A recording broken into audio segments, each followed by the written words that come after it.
Bonjour à toutes et à tous et bienvenue pour ce nouveau numéro du Point des marchés, votre rendez-vous avec l'analyse des marchés. Aujourd'hui, je suis en compagnie de Laurent Chupin, directeur d'ActiWest. Alors Laurent, nous sommes ici au sommet de l'élevage qui fête sa 25e édition cette année. L'an dernier, il n'y avait pas d'animaux pour cause de FCO. Qu'en est-il cette année? Où en est la FCO et comment se portent les marchés? Alors, cette FCO, qui est une maladie qui est peu comprise par de nombreux éleveurs, inquiète beaucoup de monde puisque depuis quelques semaines on voit une réactivation du virus et une remontée de la zone vers la zone indemne qui va impacter inévitablement le commerce du broutard vers la Turquie de ces zones-là et avec des impacts économiques qui vont être importants pour les semaines à venir. Alors justement, les prix des broutards ont baissé il y a plusieurs semaines. Quelles en sont les raisons? Alors le prix des broutards a baissé pour une simple raison, c'est qu'on n'a pas eu d'exportation de broutards en début d'année vers la Turquie qui n'avait pas dégagé le marché.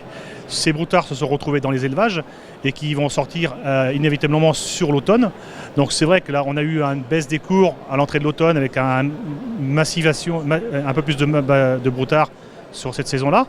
Là depuis quelques semaines les prix se sont stabilisés pour une raison simple, c'est que les éleveurs ont des broutards qui sont moins lourds et qui vont faire gagner quelques semaines pour les faire grossir un petit peu. Maintenant, ce qui peut être inquiétant, c'est dans quelques semaines, dès qu'on va arriver dans la saison un peu plus hivernale, avoir des sorties un peu plus importantes et qui risquent aussi de peser sur les prix, quoi. Et quel est l'impact de la crise laitière sur le marché des vaches et des gibets? Alors les laitières, la réduction de la production laitière qui va intervenir sur la fin d'année devrait apporter quelques 70 000 vaches sur le marché de la viande.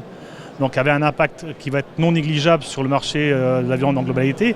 Et c'est vrai que c'est dramatique puisque pour l'instant on n'a pas prévu de désengorgement du marché. Et, les laitières sont à très bas prix, et ce qui impacte également toutes les races à viande.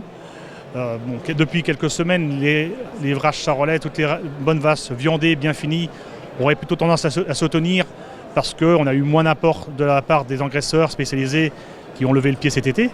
Et les prix se tiennent un peu mieux depuis quelques semaines. Maintenant, il reste inquiétant dans quelques semaines, dès qu'on va revoir les sorties hivernales, qui risquent de remettre de la viande sur le marché. Et ça, c'est inquiétant. Après, on devrait avoir... ce phénomène va durer quelques mois. Malheureusement, ces quelques mois seront douloureux pour la production agricole française. Et on espère aussi, à un moment donné, un rééquilibrage du marché et un cours qui devrait être un peu mieux, quoi. Et quel est l'avis d'ActiWest? Moi, l'avis d'ActiWest, il y a une chose importante qu'il faut prendre en compte. C'est aujourd'hui, la société française est impactée par les images qu'on a vues sur le bien-être animal. L214. L214 entre autres. Mais donc c'est une préoccupation, même si elle est minoritaire, qui prend de la place sur la société.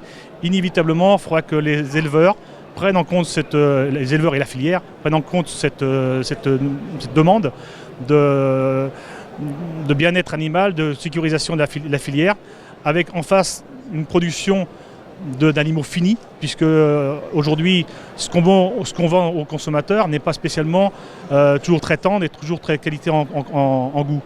Donc on a deux choses à travailler. D'une part, la qualité, et d'autre part, une consommation plus éthique de la viande. Merci Laurent, ce numéro est maintenant terminé. Merci à tous de nous avoir suivis. Rendez-vous dans 2 semaines pour votre prochaine édition du Point des marchés. Retrouvez les analyses d'ActiWest sur le service expert élevage de Pleinchamp.com.